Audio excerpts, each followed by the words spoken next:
Star Wars and Marvel author Adam Bray has revealed that he has no longer been hired by the Walt Disney Company, Lucasfilm, and Marvel because of their diversity quotas. Roll this up over at fandompulse.com. You can find the link in the description below. I encourage you to become a member and subscribe to our email list and the website, so you do not miss any of our articles over here. There are lots going up every single day. I do not cover all of them on YouTube. So make sure you get over there and subscribe so you don't miss any of our coverage. I also encourage you to become a paid subscriber so you can help support us without having to have us bow down and cater to Google. We are fully reader funded and we are committed to the truth. We will not bow down to the Googles. And that is why we are over on Substack.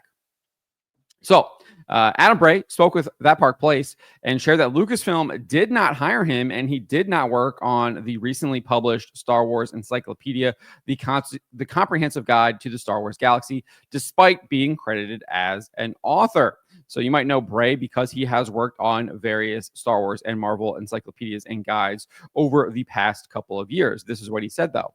As for my non-involvement, this was the first edition they didn't ask me to work on. They didn't even tell me about it, which was highly unusual. As for why he was not hired, Bray said this: when I asked about the book, I was told Disney Lucasfilm told them to use more diverse writers.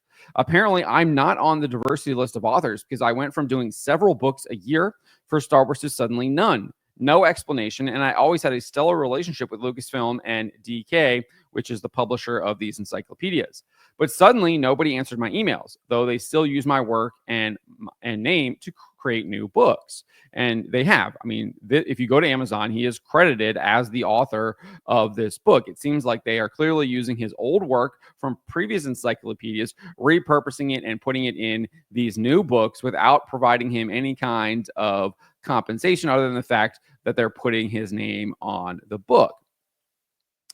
He went on to say this. He revealed he's credited on 4 different Marvel and Star Wars books that have been published this year, but he did not work on them nor get compensated for them. He said, I'm neither informed nor compensated. Those 4 books appear to be the aforementioned Star Wars Encyclopedia, the Comprehensive Guide to the Star Wars Galaxy, Marvel Encyclopedia New Edition, Marvel Studios Character Encyclopedia Updated Edition, and Marvel Incredible Records, Amazing Powers, and Astonishing Stats. As noted above, Bray is credited on all the books, but is not getting compensated for them. In order to get around this, it appears he has purchased copies of the books and is selling signed versions of them. He wrote this on X. Christmas is coming. I have new author signed by me Marvel and Star Wars books available for order. Star Wars swag included while supplies last. Your direct orders are the only way I benefit from book sales. You can purchase these books if you DM him or respond to him in the comments of this post on X. Some titles are in limited supply. So I actually spoke with him as well through DMs over on X, and this is what he told me. He says, it is true that I have not had any work on Star Wars for quite a while, and it is true that despite having several new books out this year from Star Wars and Marvel listing me as an author, that's in quotes, I was neither asked to contribute nor paid for these new editions, and I wasn't even informed of their existence. I found out accidentally for all. This includes the Star Wars Encyclopedia. The Star Wars Encyclopedia is the latest edition of Ultimate Star Wars. There have been several editions previously, from 2 to 4 previous editions, depending on how you count them. I worked on the 3 previous versions that had new content. When I inquired with the publisher about the Star Wars Encyclopedia, I was told the fact that I had not been asked to contribute had to do with, quote, diversity. So that is what he told me. About that, he added this: I get no benefit from retail sales of these books. The only way sales benefit me is if people order signed copies directly from me. That is the best way for fans to support me. So he reiterated what he told That Park Place to me. This is what the Walt Disney Company does. We have seen this time and time again. In fact, I included this here.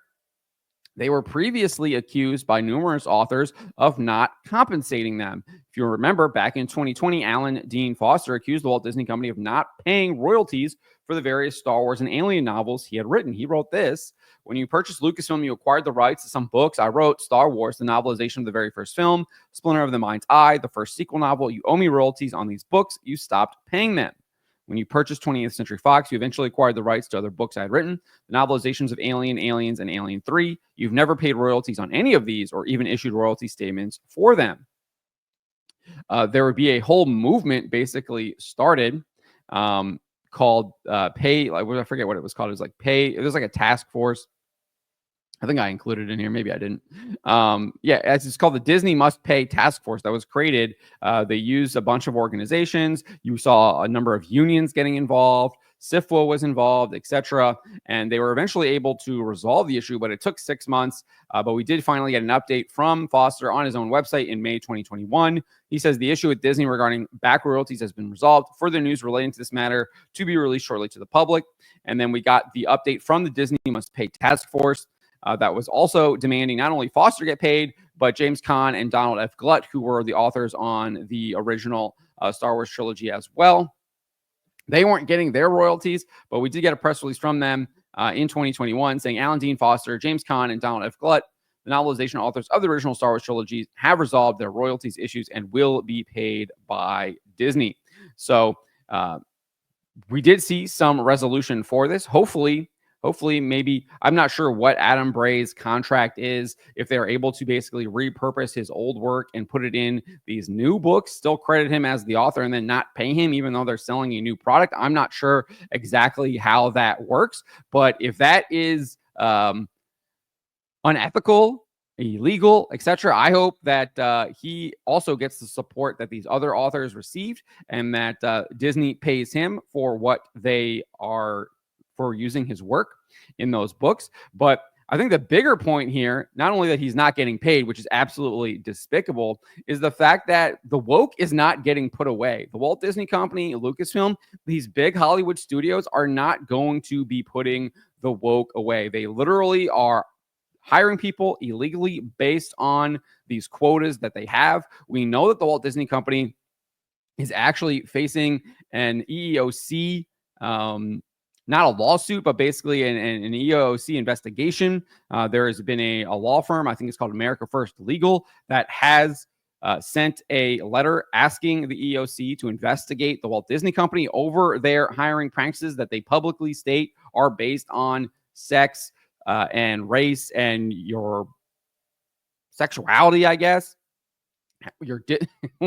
Who you're diddling. They say that's all on their Reimagine Tomorrow website, etc. They have all of these quotas. It's all publicly posted, and the EOC has absolutely done nothing with the Joe Biden administration. Hopefully, whoever becomes the new attorney general for the Trump administration actually starts taking action against these companies. We have seen a list of financial advisors saying that these DEI policies that these companies have enacted are a liability and that the Trump administration is likely going to take action against them.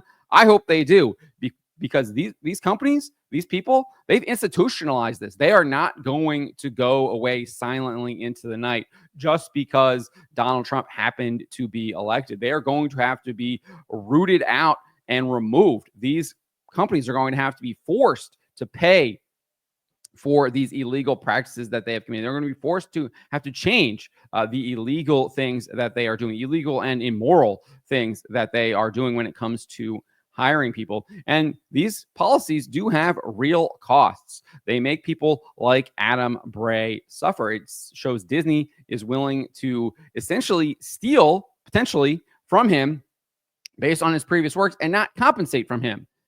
It's all terrible. These policies are absolutely destructive. They lead to division. They lead to just massive, massive problems, because at the end of the day, they are evil. But we are going to have to continue to fight this stuff. It is not going to go away silently into the night. Anyone telling you otherwise is not telling you what is actually going to happen. This is going to be a fight. It's going to be a dogfight to reclaim our society. And one of the biggest purveyors of destroying our society is the Walt Disney Company. And we have evidence of this here, where they are literally not hiring people because of what they look like, that they are not diverse enough, do not meet Disney's diversity quotas that, again, are publicly posted on their Reimagine Tomorrow website. But let me know what you guys make of this. What do you make of Adam Bray here sharing that he is no longer being hired by the Walt Disney Company and Lucasfilm, despite working on all of these encyclopedias and guides, because he does not fit their diversity agenda? Let me know in the comments below. Remember to always be charitable, especially to each other, and to always, always speak the truth.